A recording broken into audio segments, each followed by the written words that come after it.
The security services and guns back on the streets of Kathmandu as the city braces itself for a new round of Maoist-sponsored unrest. What began as a political spat is fast becoming a crisis as Nepal wrestles with a set of issues that make many believe the war is not yet over. Maybe not a war so far with guns and fighting, but certainly a war with words and ideals. The fact is, the Maoists realized that they made a mistake of getting out of government when they had all the plum ministries in their hands, including the defense ministry. And now they realize what it is to be on the outside, and they desperately want in. Might lead to anarchic violence, but not the Maoists going back to the jungle. But they've gone back to the streets.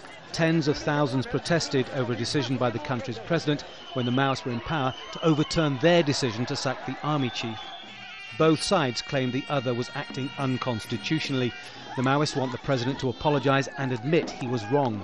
In 1990 and in 2006, when hundreds of thousands of people came out in the streets, government was forced to succumb to the demands of the people. So this time also you have seen on 12th and 13th, on the picketing of the Central Secretariat, hundreds of thousands of people participated. And that should be a clear message to the government. The message to the government may be clear, but the 22-party coalition which took power after the Maoists resigned in May says it will adhere to the peace agreements but will not capitulate. We are committed to what's written in the agreement. We're committed to what's written in the peace accord. We are committed to what's written in the interim constitution. But we would not kowtow to Maoists and say, well, do it whatever you like to do. That's exactly the reason why we have stood our ground very strong. While one side stands its ground and the other marches on it, the deadlock is strangling a city and a country. This is a long queue for fuel, a shortage blamed on the current situation.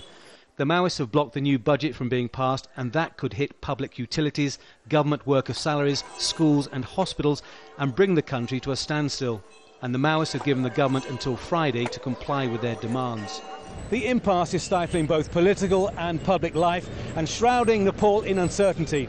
But it could be even worse, with some actually suggesting that the agreements made with the Maoists that brought peace here should actually be totally revised. And if that's done, it could bring serious consequences for the stability of this country. The government is taking steps to disassociate themselves from such remarks, even though they've come from within their own ranks, including from the Minister of Defence. Not everyone is convinced the Maoists have fully renounced violence. Last week's protests were largely peaceful, a good thing, say observers.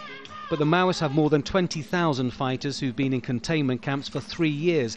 The army opposes their integration into the military, and if that doesn't happen, what they do is a question that needs to be addressed.